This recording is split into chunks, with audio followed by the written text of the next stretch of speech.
When I came to on the other side, there was no white light tunnel.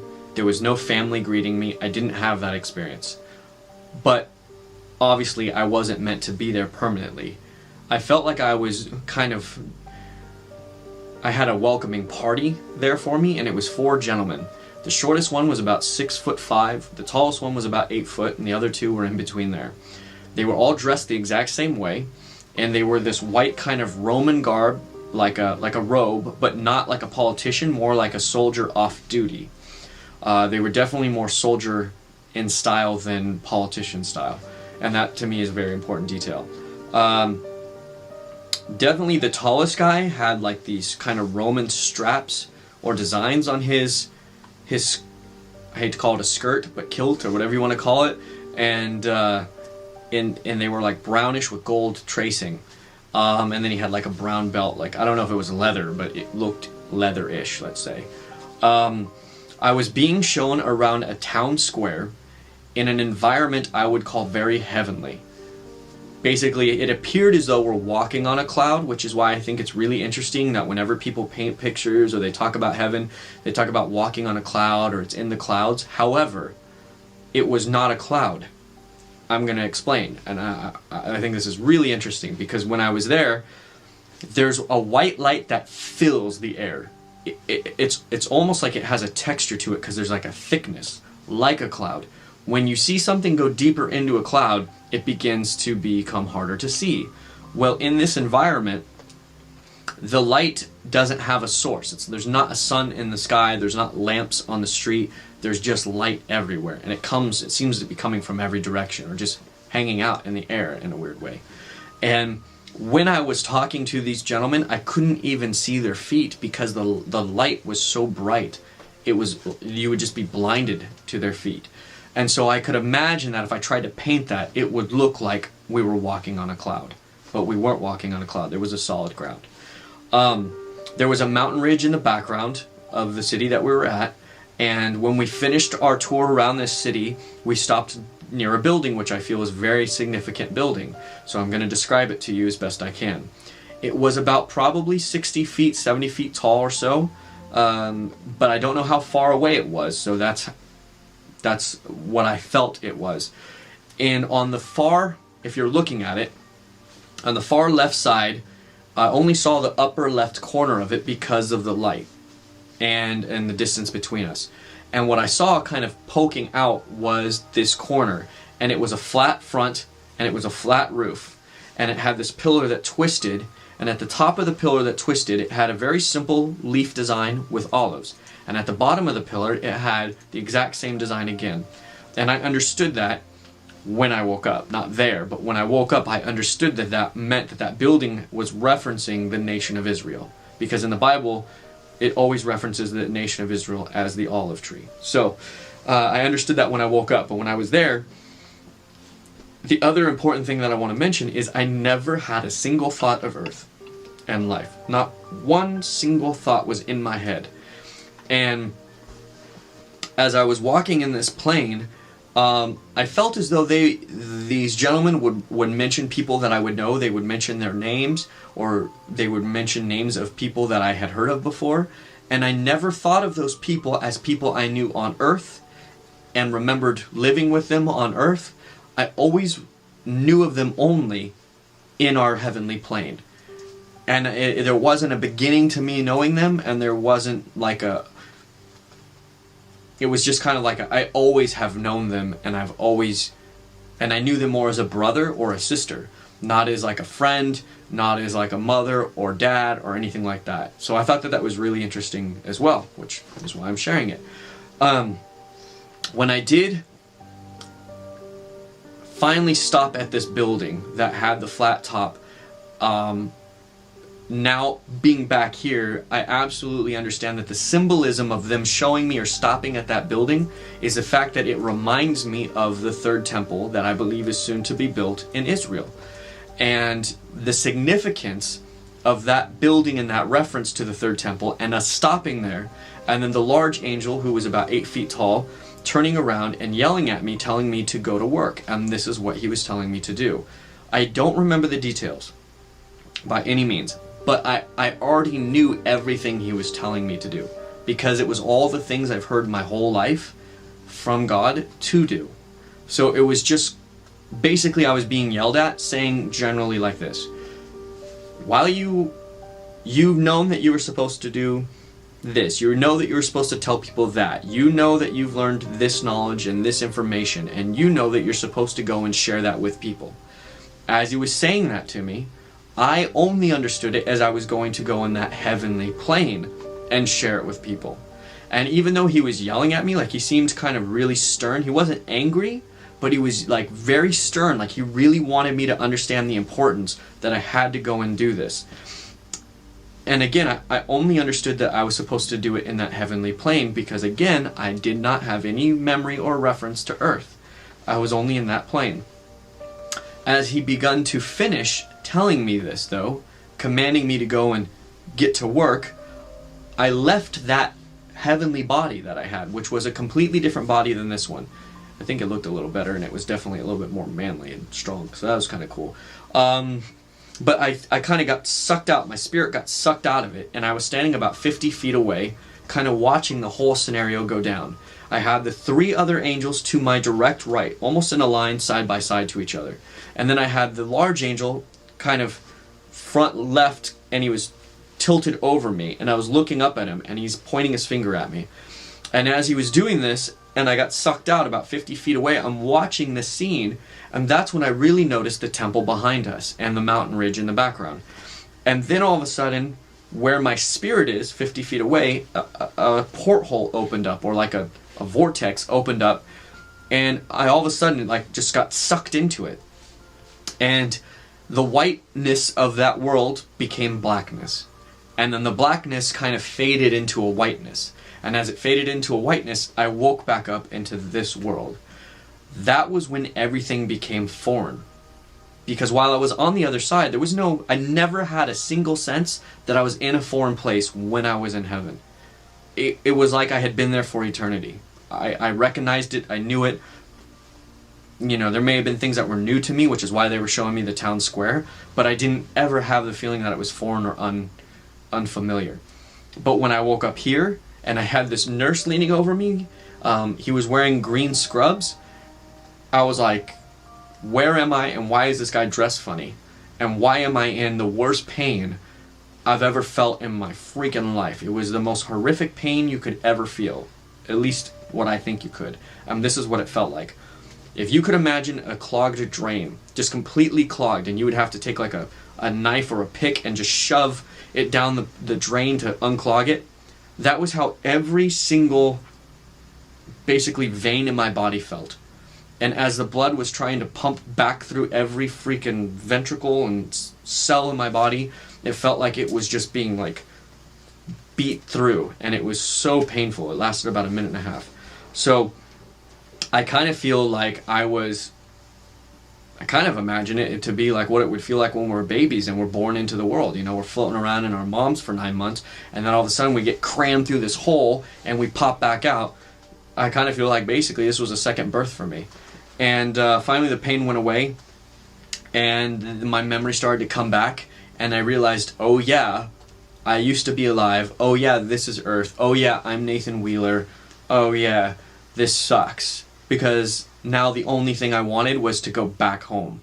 I wanted to go back to the other side so bad that immediately, like depression, realizing that I was being forced to come back to life to do something. I know that sounds like a blessing now, but it was not a blessing to be not in that place. It's torturous. And when I finally came to, the nurse had told me you were gone for about 6 to 8 seconds, because she was so scared of telling me I was gone for about 30. Everybody left, and then the doctor comes in later and he says, you were actually gone for over 30 seconds. This is of great concern to us because we've never seen anybody go that long before and come back on their own. They had the defibrillator at my feet when I woke up, and they were just basically like getting it charged up to bring me back. But I came back on my own, which I think only solidifies the experience I had on the other side, that I was being told to return with a message. If I had been brought back with a defibrillator or drug-induced, revival, I'm the kind of guy who would have doubted the experience was genuine. Just because you guys don't know me, that's the kind of guy I am. I'm actually very scientific, and my faith is built on things that I've been able to prove to myself over the course of my life. So this had to happen the way that it did. I had to die for no reason. Basically, just my heart issue got really bad one moment and I flatlined. I had to predict it happening, and then I had to come back without help. That was the only way that my experience would have appeared authentic to myself, and that's what happened. So that's why I have enough confidence to share this with you and risk looking like a fool on the worldwide internet, because I know that what I experienced was absolutely the truth. If there's anything I forgot, I'm sure there is. I'm going to cover more of it in videos to come. But the questions that I've gotten from Jenny Girl on YouTube asking me what was foreign, this world was foreign when I returned to it. While I was in heaven, I didn't feel foreign at all. I didn't even question it. I also been asked, did I have an understanding of what the men were telling me? Yes, I was never confused. I was never anxious or worrisome about what they were telling me. I was in an absolute peaceful, joyful state. I cannot tell you how absolutely peaceful the other side is if you're on the right side of the tracks, let's say. It was so good, and it was so amazing that, have you ever asked the question, like, I don't know if I could handle eternity? That would kind of freak me out. That just the idea of eternity is almost more scary to me than even hell.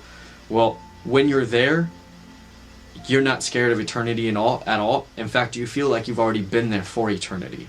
It's all that you know. And you have zero fear. The fear gene, let's say, it doesn't even exist in you. Anxiety doesn't even exist in you. It couldn't exist if it wanted to. That is how good it feels on the other side. And for 3 weeks after I came back, I struggled with horrific depression because all I wanted to do was die and go back to the other side. Even to this day, if you came up and put a gun to my face, which no weirdos out there in World Wide Web land, if you were to come up and put a gun to my face and shoot me, I would be like, sweet, I'm going home, finally, yes! And that's absolutely the truth. But now I got my pacemaker. Everything is ticking good. I don't have chest pain, so that's nice. And now I do this because I'm told to. And there's going to be a lot of things coming in the future.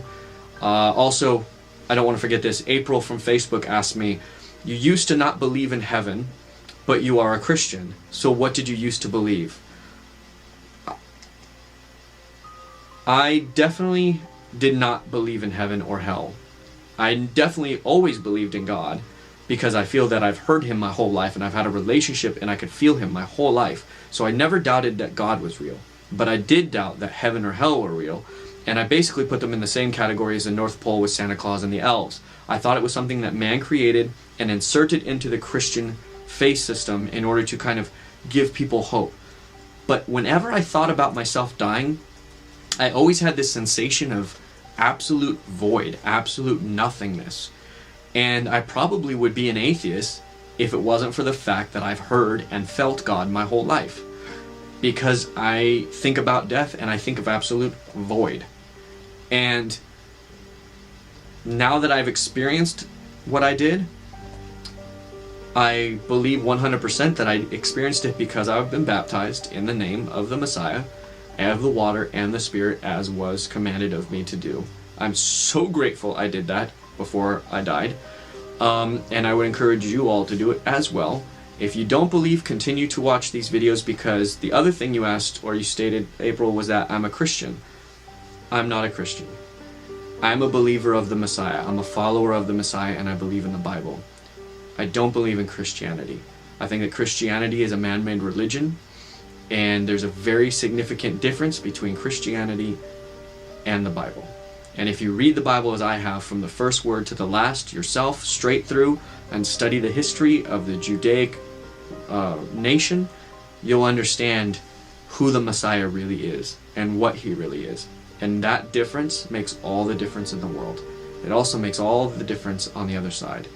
And if you don't know what I'm talking about, don't worry, stay tuned.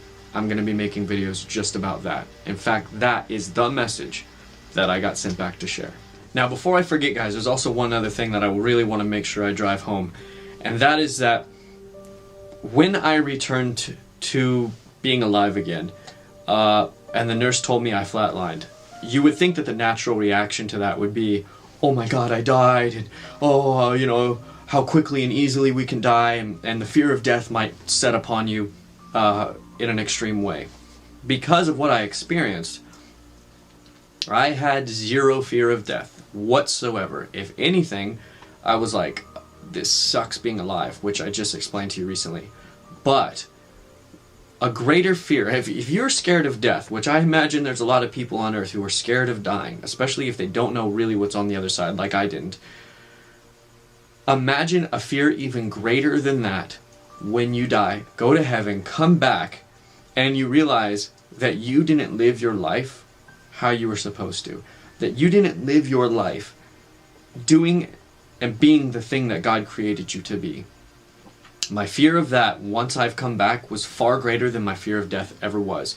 And to explain to you how absolutely terrified I was of death, I would lay in bed at night when I was a kid, and even sometimes as an adult, I would lay in bed at night and I'd be praying, and I would just feel that black void of death fall upon me and realize that one day I'm going to die, and there's absolutely nothing I can do to stop it. Nothing. It's going to happen. One day I'm going to know, whether I like it or not, what death really is.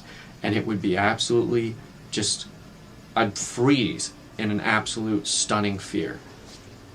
The fear of me dying and not have lived the life that I was proud of and not have done the things that I knew I was born to do was even more terrifying of that now that I've gone to heaven, since I don't have that fear. And that's the best way I can describe that.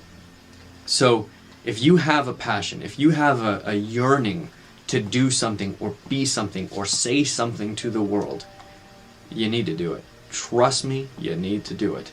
However, in contrary to that suggestion, on the other side, none of it matters. And I want to make sure that people understand how much nothing you ever do on this side matters, except for whatever you do for God. Whatever you do for God here is the only thing on the other side that matters whatsoever. I liken this reality, this plane of existence that we live in, to be like prom. When you're in high school, you think about prom and graduation as like the greatest, most important moment of your entire life, and depending on how all that goes down will define how the rest of your life is going to be. But the moment you step foot into your prom and you walk onto the dance floor and you see all your friends, you realize that that night and that event will never have any effect on your life whatsoever. And then, of course, as you look back on prom, you realize that it didn't affect you whatsoever, except for maybe your family's checkbook. That's about it. Maybe you have some good memories, but it doesn't affect the way that your life came out. Well, that's how this is. In this life, we think that every little thing we do, everything we do is so significant and so important and matters so much, and it doesn't at all.